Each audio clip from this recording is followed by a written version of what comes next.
12 তারিখের পর যদি কেউ বাংলাদেশে নিজেকে বাংলাদেশের মালিক বলে দাবি করে, হতে পারে সে এমপি অথবা মন্ত্রী অথবা তাদের কোনো চেলাবেলাল, সে হতে পারে প্রধানমন্ত্রী অথবা রাষ্ট্রপতি, দেখার টাইম নাই।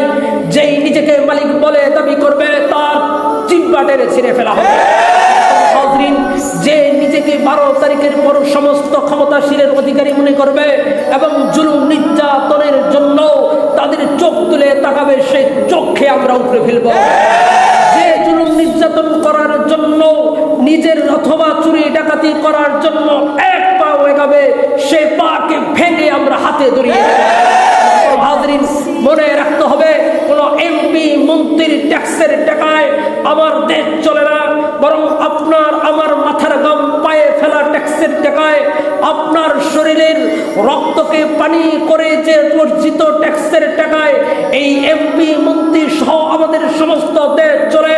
সুতরাং যদি কেউ 12 তারিখের পর নিজেকে মালিক বলে দাবি করে, সেই মালিককে আমরা উপরে ফিরে ফেলব।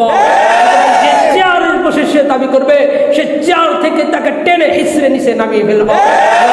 হবে এ দেশের মালিক হলো জনগণ, জনগণই সমস্ত ক্ষমতাশীল উৎস। সুতরাং যে মন্ত্রীকে আমাদের মনে যাবে তিনি সৎ নিষ্ঠাবান, সুতরাং সে চেয়ারে বসে শাসন করতে পারবে। যার ব্যাপারে বিন্দু মাত্র সন্দেহ হবে আর কাউকে শোষণ করার জন্য 5 বছর দেখব না, 10 বছর দেখব না, 17 বছর দেখব না, আজকে পছন্দ না হলে কালকে আন্দোলন করে তাকে তার চেহারা থেকে সরিয়ে